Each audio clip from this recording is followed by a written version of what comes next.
योजना इन Hindi YouTube channel पर आपका स्वागत है। दोस्तों, अगर आप भी दिव्यांग विधवा वृद्धावस्था पेंशन लेते हैं, आपका भी दिव्यांग पेंशन, विधवा पेंशन या वृद्धावस्था पेंशन बना हुआ है, तो अब आपको अलर्ट हो जाने की ज़रूरत है, क्योंकि 3 दिन बाकी बचे हैं और इन 3 दिन में पता लगेगा कि अब किसका पेंशन रोका जाएगा और किसका पेंशन आएगा और किन लोगों को 3-3 हज़ार रुपये का पेंशन सरकार की तरफ से दिया जाएगा। तो वीडियो आप लास्ट तक देखिएगा, आपको संपूर्ण जानकारी हम इस वीडियो के माध्यम से देने वाले हैं। तो चलिए वीडियो स्टार्ट करते हैं। अगर आप भी पेंशन धारक हैं और आप अपने राज्य में पेंशन लेते हैं, तो सबसे पहले आपके लिए जानना जरूरी है कि आपको पेंशन मिलता कैसे है। पेंशन का जो पैसा आपको दिया जाता है, उसमें 30% आपको केंद्र सरकार देती है, बाकी का पैसा आपको आपकी राज्य सरकार देती है।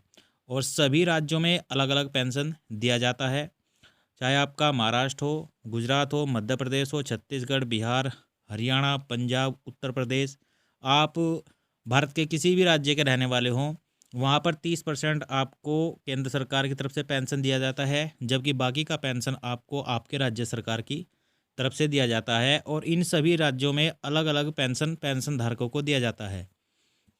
उदाहरण के तौर पर आप मान लीजिए उत्तर प्रदेश में आपको 1,000 रुपये का पेंशन दिया जाता है, तो इसमें 30% केंद्र सरकार देती है, बाकी का 70% आपको राज्य सरकार देती है, तभी जा कर के आपको पेंशन दिया जाता है।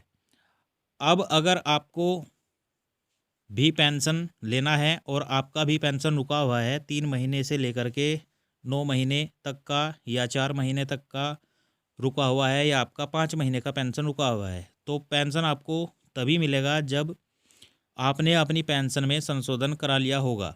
जैसे आपने पेंशन फॉर्म भरते समय फॉर्म में आपका नाम सही है, आपकी जन्मतिथि सही है, आपका एड्रेस बिल्कुल सही है, और आपने अपना Aadhaar card, pan card, mobile number की फ़ोटो स्टेट दिया हुआ है, और सही से फ़ोटो स्टेट आपने अपने बैंक खाते में भी दिया हुआ है, और आपने अपने बैंक खाते का KYC भी कंप्लीट करा लिया है, तभी आपको पेंशन मिलेगा।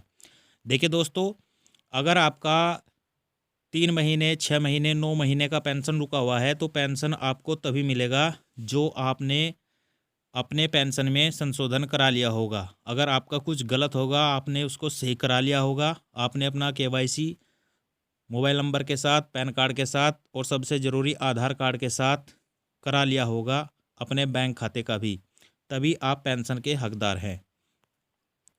अगर अभी तक आपने यह कार्य नहीं कराया है, तो अभी आपके पास 3 दिन का समय है।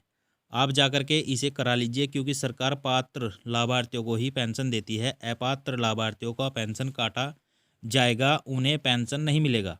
कुछ लाभार्थी ऐसे हैं जो गलत तरीके से पेंशन का फ़ायदा उठा रहे हैं, गलत कागज़ लगाकर पेंशन ले रहे हैं, तो इन्हें पेंशन नहीं मिलेगा।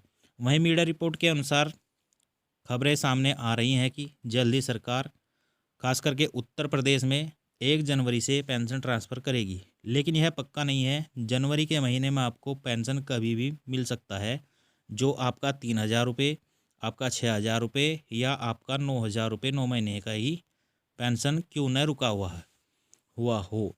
दोस्तों, अगर आपने अभी तक अपना KYC कंप्लीट नहीं कराया है, तो आपको 3 दिन मिले हैं, अभी 3 दिन बाकी हैं। आप फटाफट से अपना KYC करा सकते हैं, और अगर आप नहीं कराएंगे तो 3 दिन बाद आपको पक्का पता चल जाएगा कि आपको पेंशन क्यों नहीं मिला है, और आपका चाहे कितना भी पेंशन रुका हुआ था, 3 महीने का रुका हुआ था, 6 महीने का रुका हुआ था, या आपका 9 महीने का रुका हुआ था।